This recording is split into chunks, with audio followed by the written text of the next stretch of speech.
Hey guys, how are you today? How are you? I hope you guys are all good. So I'm ready for this video. I hope you guys are. I'm gonna just review the finals in Qatar and also the final in Marseille. Um, so first, I would just say, like in in Qatar, what we saw is a good. Batista Agut, he did a really good job, I would say, in the final because he played in the quarterfinals, and then he was able to beat Thiem, and it was a really high level from Batista Agut, especially in the third set. Then he comes on, and he does that really high level again against against uh, sorry, I'm a bit lost about all these matches I'm trying to review. But yeah, he beat Batista Agut in a third and deciding set. So it was a really close match. And but in the third set, Batista Agut beat Thiem, and he played just like this really high level. And so then that was a good win for him. Then he moved through to the semifinals. Roberto Batista Agut, and who did he play? Rublev. Rublev's just won Rotterdam. He won all of his matches in the ATP Cup. I mean, he's been playing good tennis, and then just straight sets destroys Rublev. So then you're like, if Batista Agut's beat Thiem in a really high level match, Rublev, who's been only lost a match this year, playing great tennis, beats Rublev in straight sets, and then you think Bashashvili in the final. Of course, he's going to win that. But then what Bashashvili realizes, the high level Batista Agut is playing, especially with the rallying, right? Um, so what happens here is um, Bashashvili realizes that like you can't rally with Agut. If Thiem's not doing it well and Rublev, what chance do I have? So he says, I'm just going to go for it, take risks, hammer the ball as hard as I can near the line, and not get involved in any rallies. And I'm going to get more errors and more winners. Agut won't get any rhythm. He'll never get in a rally, so he won't be able to play well.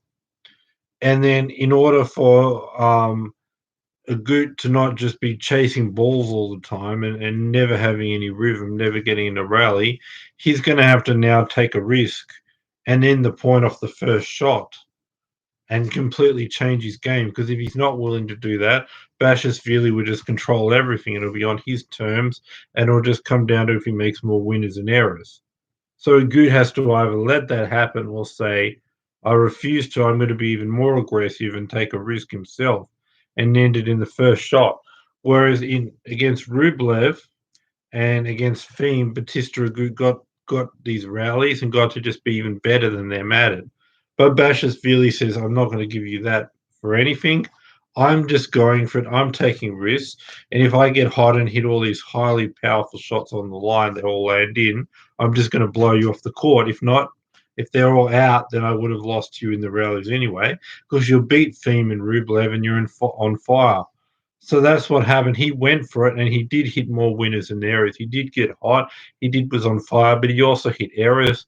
Agut never got in rallies, and it was all about Bashashvili going for it, shortening the points. Is he got more winners or more errors? And it was more winners, and he just blew him away. And sometimes Agut didn't want to be controlled by the Bashashvili power, so he had to attack, go for the lines himself, shorten the point, and then that caused error. So he was either at Bashashvili's mercy or having to change his game and go for it, and then get some errors there.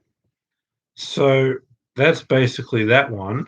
Then in the final in Marseille, my review of that one is, I mean, this whole tournament was about Tsitsipas and Medvedev. Tsitsipas lost early. Medvedev was in the final, and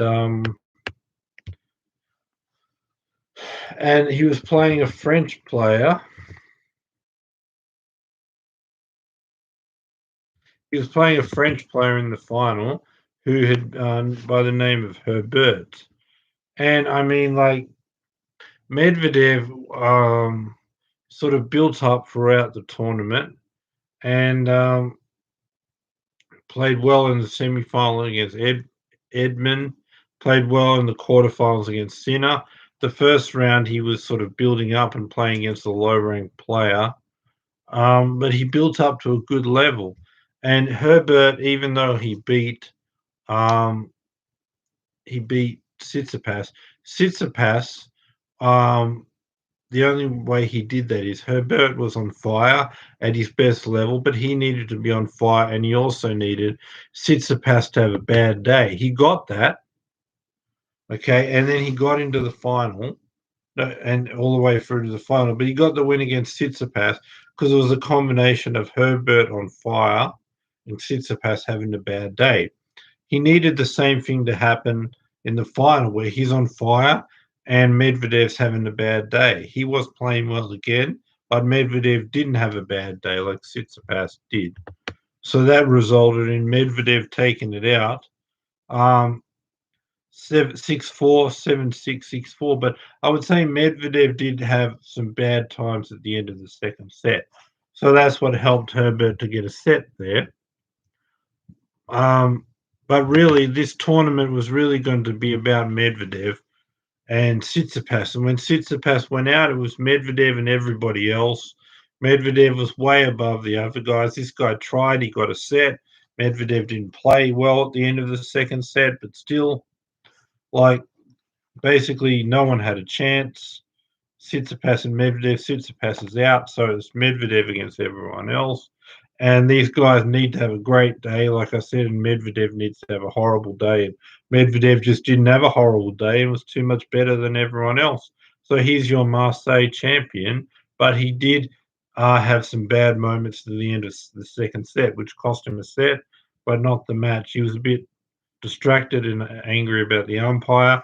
Whereas, like Qatar, like I was saying, was all about a good, shocking theme, and then Rublev and getting in the final and really now being the favourite, and Bashashvili really realizing he can't rally.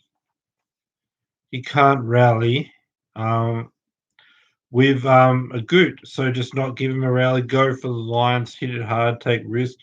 Hope it's a day where you're on fire and they all land in aces, and that's what happened. And then a Goot was just watching, hoping he hits more errors than winners, which he didn't. And then a Goot had to not rally himself and try to end it in the first shot or second, take risks himself, which caused errors. Bashashvili is too good. After a Goot beats Thiem and Rublev, and then, like I said, it was a Tsitsipas Medvedev tournament in Marseille, a two-horse race. Tsitsipas goes out, has a bad day, and then Medvedev, the other guys, they can't really come close. But due to the end of the second set, Medvedev being off, this other guy, Herbert, being on fire, we got a third set, but it needed where Medvedev had a bad day and Herbert was on fire. Herbert played well. Medvedev didn't have the bad day, but he had a bad end of the second set. So that's where you get Medvedev winning this tournament title in 3 sets. So now let's go through to the.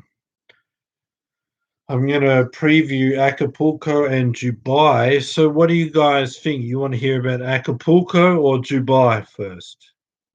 Anyone in the chat? Okay, if no one's going to say anything, I'll have to decide. I'm going to first go with. I'm going to go with Acapulco then. I mean, again, I see this as a two-horse race. Tsitsipas and Zverev. I mean, it's just about who's going to win that final. Or if one of them has a bad day again, like we saw in Marseille, then the other will win it. As far as like players that they could possibly challenge, I mean, Diego Schwartzman could probably give Tsitsipas a tough semi-final. And the way Tsitsipas has been off lately in Rotterdam and Marseille, it could be an upset for Schwartzman. So then there's that match. Then there's like Zverev. He's won his first round against Alcaraz, and then there's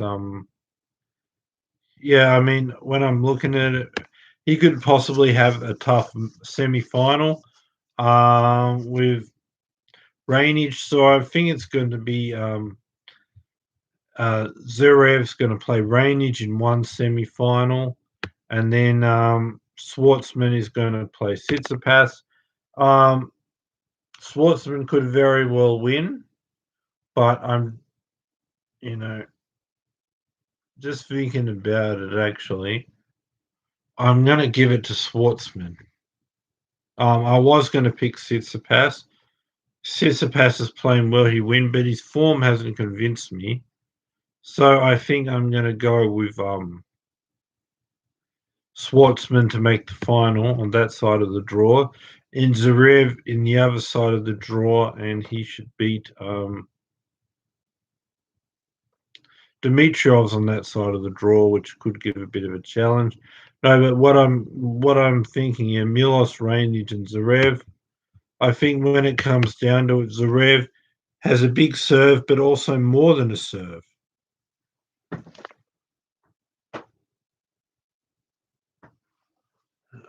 Sorry, guys. Yeah, so he has a big serve. He has more than a serve. And then range has a big serve, but not much more than a serve. So I think when the serve's going to dominate in that one, but when the serve comes back over the net from either side and they get in any kind of a rally, I just think Zverev's got much more than Raonic does. So Raonic is going to constantly need to serve aces. When the serve comes back, he's going to be in trouble. Whereas Zverev, yes, he'll win points if he serve too, but when the serve comes back, he'll probably win anyway because he's going to be better in rallies. He's going to have more shots outside the serve. So he can either win with the serve or without it. But Raonic needs the serve to constantly go in. So I'm going to say Zverev will take that. Um, no, I'm not going to give the sets or go into detail. Like I'll do a preview of the semi-finals when they come up. But I would just say like yeah, Zverev's going to play against Schwartzman in the final. I think Zverev would just overpower him. They're both good at rallying. I mean, Zverev has a big serve. Schwartzman has to work so hard. In the rally, Zverev can just use his power, shorten the points, take time away from Schwartzman. We're not playing on clay, and just overpower him in the rallies. Plus all the free points he'll get on serve when Schwartzman will have to work for it. And I think Zverev's going to take this tournament in Acapulco, even if there's a good chance he'll also play Tsitsipas. Tsitsipas has been too up and down the last couple of tournaments, and the match that he played in the Australian Open against Medvedev semi-finals, he was off there. He was off in Rotterdam. He was off in Marseille. So I think if it's going to be a Medvedev Tsitsipas one, no, Zverev Tsitsipas final, it's going to Zverev. So I think Zverev wins it. The question is, does he beat Schwartzman in the final, or does he beat Tsitsipas? Tsitsipas plays a similar game to him, but he's off right now, and will probably hit a bunch of errors. And then Schwartzman will be overpowered and will have to work too hard without a serve. Will be overpowered in the rallies if that happens. But yeah, I'm saying Zverev is going to take this tournament in Acapulco, but I'm just not sure if he beats Tsitsipas or Schwartzman in that final, and then he beats Raonic in the semi-finals. So now we move on to Dubai. This is just about two players basically, with a good maybe the chance to upset it like he did in Qatar. But Rublev and Thiem should be in the final. Um, Roberto Batista Agut. Sorry, Roberto Batista Agut would play Rublev in the semi-finals, I think. So I think there is a chance that he could beat Rublev again, and then we end up with a Roberto Batista Agut Thiem final. But I think Rublev's played too well. He's lost a couple of games. He had an off day in that match. He was straight through to the semi-finals without a match, so it was his first match of the tournament. He was finding his feet, I would say, Rublev. And then, whereas Agut had just come off beating Thiem, playing a high level match, beating a top player like Thiem. So I just think that, like, whereas Rublev hadn't played yet and had travelled from Rotterdam and hadn't had any matches on this surface tournament, and had just arrived with the travel. So I just think, like, but now they're both in the same situation. They're both travelled from another city. Agut played more matches last week. He might be more tired. So I'm going to give that semi-final to Rublev, and he'll make the final. And then on the other side of the draw, we're looking at Dominic Thiem. So on his side of the draw, possibly for a semi-final matchup, I can see that it's Demonor is on his side of the draw, and I'm just trying to look for who else is there.